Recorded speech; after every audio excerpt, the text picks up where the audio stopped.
शुरू करते हैं अपनी अगली क्लास। हमारा जो टॉपिक चल रहा था वो चल रहा था ट्रायंगल्स। इसका हम काफ़ी हद तक काफ़ी कुछ कर चुके हैं, थोड़ा सा इसका बचा है, इसको फिनिश करेंगे। तो इस क्लास में मैं आपको बताना चाहती हूँ कंडीशन ऑफ सिमिलैरिटी, यानी एक दो ट्रायंगल जो हैं वो किन किन कंडीशन में सिमिलर हो सकते हैं। तो कंडीशन ऑफ सिमिलैरिटी जो है ये 3 होती हैं। वैसे तो ये 4 होती हैं बट ओरिजिनली ये 3 ही होती हैं। Condition of similarity of triangles, यानी दो ट्रायंगल जो है जो कि देखने में हमें अलग अलग लगते हैं वो सिमिलर कैसे हो सकते हैं। तो एग्जांपल के थ्रू मैं समझाना चाहती हूँ। पहली कंडीशन के बारे में अगर हम बात करते हैं, कंडीशन 1, इसको हम लोग शॉर्ट में कहते हैं ए ए ए ए ए ए, यानी एंगल एंगल और एंगल। तो एग्जांपल लेते हैं किसका, एग्जांपल से क्लियर हो जाएगा। एक ही ट्रायंगल लिया आपने ए बी सी, और एक दूसरा ट्रायंगल लिया, ये आपने लिया पी क्यू आर। अब ये दोनों ट्रायंगल जो हम लोगों ने लिए हैं इसमें जो वैल्यूज़ हैं वो मैं आपके लिए लिख देती हूँ। ये जो एंगल है ये 60 है, ये एंगल जो है ये 40 है, और ये एंगल जो है ये 80 है। और इसी तरह से इस वाले ट्रायंगल में भी ये 60 है, ये 80 है, और ये 40 है। तो इस तरह से आप देख सकते हैं कि एंगल ए जो है एंगल पी के बराबर है जो कि 60 डिग्री है। इसी तरह से एंगल बी जो है एंगल क्यू के बराबर है जो कि 80 डिग्री है। एंगल सी जो है एंगल आर के बराबर है जो कि 40 डिग्री है। इसका मतलब ये ट्रायंगल के सारे एंगल इस ट्रायंगल के सारे एंगल्स के बराबर है। ट्रायंगल ए बी सी के सारे angles triangle P Q R के कॉरस्पॉन्डिंग एंगल्स के बराबर है। कॉरस्पॉन्डिंग का मतलब होता है ए जो है कॉरस्पॉन्ड कर रहा है पी को, बी जो है कॉरस्पॉन्ड कर रहा है क्यू को, और सी जो है कॉरस्पॉन्ड कर रहा है आर को। ये डायग्राम इस टाइम सीधे सीधे लिखे हुए हैं। ये डायग्राम आपको घुमा के भी दिया जा सकता है, यानी ऐसा हो सकता है कि ए की जगह ए का सिमिलर जो वो हो, कॉरस्पॉन्डिंग एंगल हो वो आर हो, पी का कॉरस्पॉन्डिंग एंगल जो है वो बी हो, यानी ये ट्रायंगल आपका घूम भी सकता है। ये बहुत सिंपल तरीके से मैंने आपको बताया है क्योंकि पहला एग्जाम्पल था, आगे हम इसका कॉम्प्लिकेटेड पार्ट भी देखेंगे। तो इस तरह से अगर ये तीनों एंगल एक दूसरे के तीनों एंगल के बराबर है, कॉरस्पॉन्डिंग एंगल्स के बराबर है, तो इसका मतलब ये हुआ ये तीनों जो है वो इंडिकेट करते हैं कि ट्रायंगल ए बी सी जो है वो सिमिलर है। ये सिमिलर का साइन है। वो ट्रायंगल, ये ट्रायंगल दूसरे ट्रायंगल के सिमिलर है और दूसरा ट्रायंगल जो है हमारा होगा। इसमें अगर आप सिमिलर लिख रहे हैं तो एक बात का आपको ध्यान रखना होगा कि ए, अगर आपने ए लिखा है तो अगला नंबर जो है ए का जो सिमिलर एंगल है, जैसे ए का वैल्यू 60 थी तो दूसरी जो एंगल है उसकी वैल्यू जो 60 थी वो पी था। यानी ये ऑर्डर जो है आपको सही रखना है। सेकेंड नंबर पे बी है तो इसमें क्यू आएगा, और थर्ड नंबर यहाँ सी है, सी यानी कि 40 डिग्री था तो यहाँ आर जो है 40 डिग्री था। तो इस तरह से ये ट्रायंगल इस ट्रायंगल के सिमिलर हो गया। इसको कहते हैं ए ए ए, यानी एंगल एंगल एंगल। अब इसी का एक छोटा सा पार्ट है, अगर मैं इसको एंगल एंगल एंगल ना करके सिर्फ दो एंगल्स कर दूं उस केस में क्या होगा, क्या ये सिमिलर होंगे? तो चलिए इसको देख लेते हैं। ये इसी का एक छोटा सा पार्ट है, तो इसे बहुत इजी है समझना।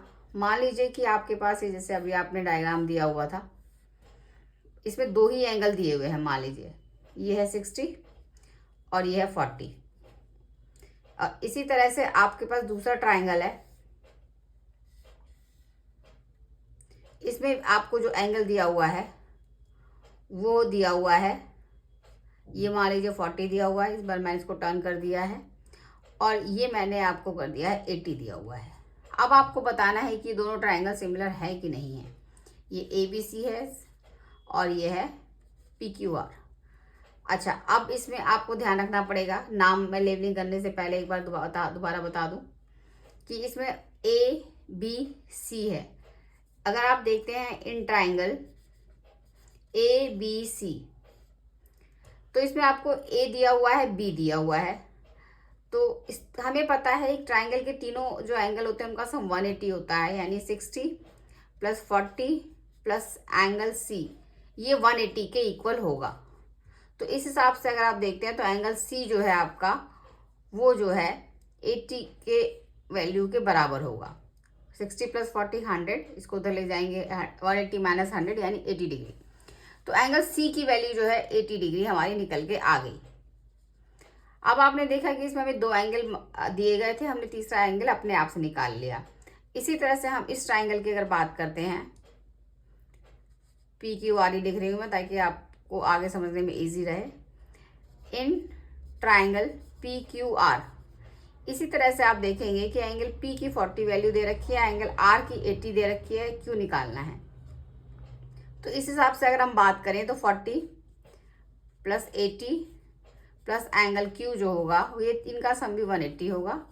इस हिसाब से अगर आप देखते हैं तो एंगल क्यू जो है वो 60 निकल के आएगा। तो इस तरह से हो गया एंगल 60। तो 2 वैल्यूज पता थी, तीसरी हमने अपने आप निकाली दोनों ही ट्राइंगल में। हमें जब ये 2 वैल्यूज दी गई थी 40 60 या 40 80, तो हमें नहीं पता था कि ये ट्राइंगल सिमिलर है कि नहीं। बट अब हमें पता है, आप देख सकते हैं कि ये 60 यहाँ है तो यहाँ 60 है, ये 40 है तो यहाँ भी 40 है, यहाँ 80 है तो यहाँ भी 80 है, यानी सारे एंगल्स जो हैं एक दूसरे के बराबर हैं। इसका मतलब दोनों ट्राइंगल जो है आपस में सिमिलर है।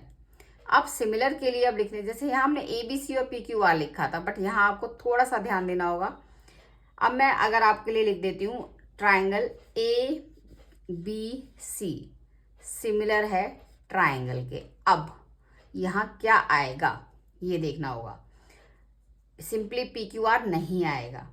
तो अब ए की वैल्यू आप देख रहे हैं 60 है, तो हम देखेंगे इस ट्राइंगल में 60 किसकी वैल्यू है, तो ये है क्यू की, तो ये इसका ऑर्डर हो गया क्यू। उसके बाद आता है बी जो है हमारा 40 डिग्री है, तो यहाँ आ जाएगा पी, और सी जो है 80 डिग्री है, तो यहाँ हमारा आ जाएगा आर। यानी ट्राइंगल ए बी सी जो है वो सिमिलर है ट्राइंगल क्यू पी आर के। तो ऑर्डर जो होगा ये हमें बहुत ध्यान से करना है। सिमिलरिटी के लिए हमारे जो एंगल्स हैं या लाइंस जो हैं वो कॉरस्पॉन्डिंग होनी चाहिए, अदरवाइज ये आपका रॉन्ग हो जाएगा।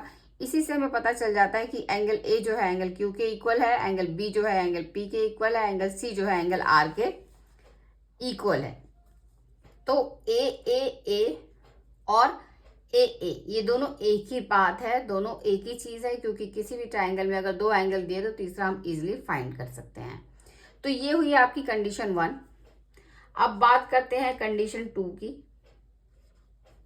कंडीशन 2 को हम लोग शॉर्ट में कहते हैं एस। तो इस हिसाब से अगर हम बात करते हैं, एक डायग्राम के थ्रू मैं समझाती हूँ आपको। ये ए है, ये बी है, ये सी है, ये 2 है, ये 3 है, ये 2.5 है।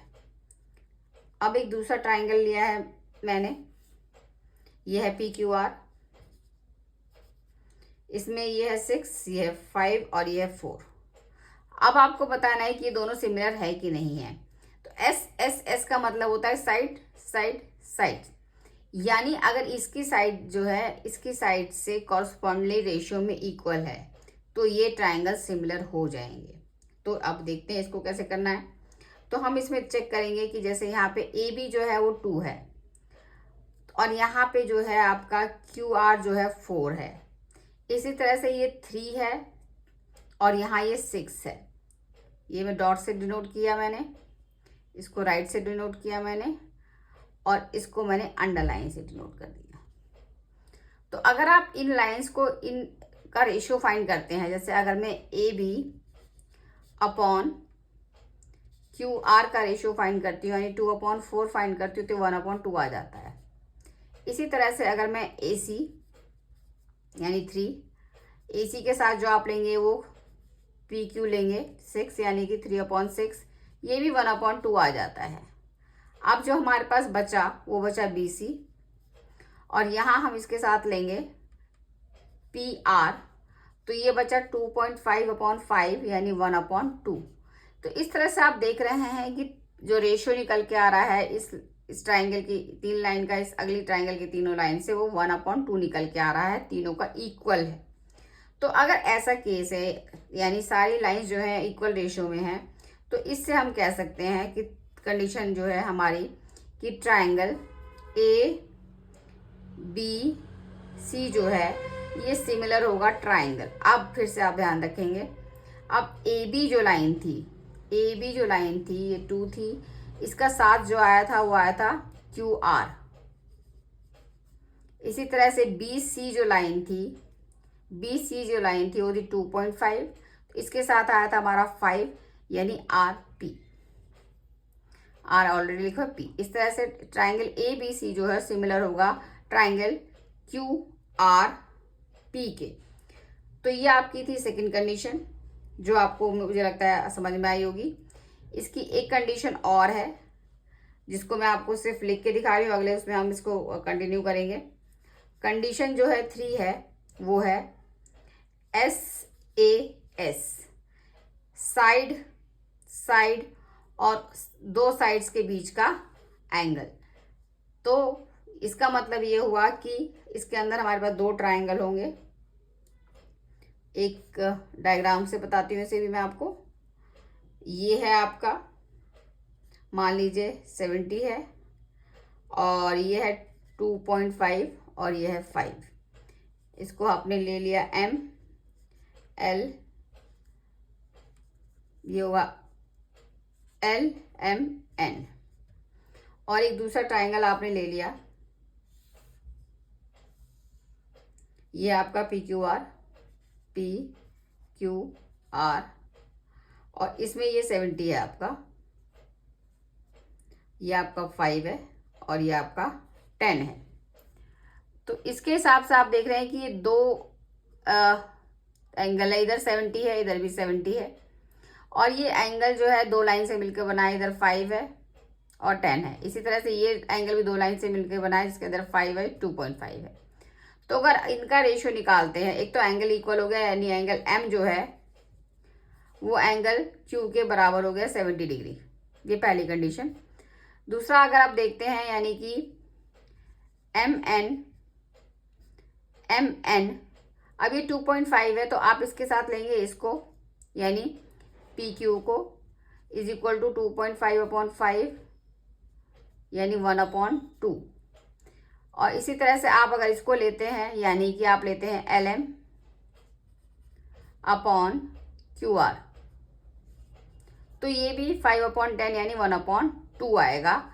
तो इस तरह से आप देख सकते हैं कि अगर 2 लाइंस के रेशियो बराबर हैं और उसके बीच का जो एंगल भी बराबर है, तो ये ट्राइंगल जो है यानी ट्राइंगल जो इसका नाम अगर लेते हैं ट्राइंगल MNL, ये सिमिलर हो जाएगा ट्राइंगल, ध्यान रखना होगा आपको लिखते वक्त फिर से QPR। तो इस तरह से जो है ये तीनों कंडीशन यानी कि पहली कंडीशन AAA, दूसरी कंडीशन AA, ये दोनों एक ही कंबाइन है, दूसरी कंडीशन SAS, SSS और SAS। तो इस तरह से ये हमारे पास कंडीशंस हैं जो हमें प्रूव करते हैं कि दो ट्राइंगल है किन किन केसेस में जो है आप सिमिलर हो सकते हैं। उम्मीद करती हूँ ये आपको सिमिलरिटी का बेसिक इंट्रोडक्शन जो है वो समझ में आया होगा। मिलते हैं अगली क्लास में।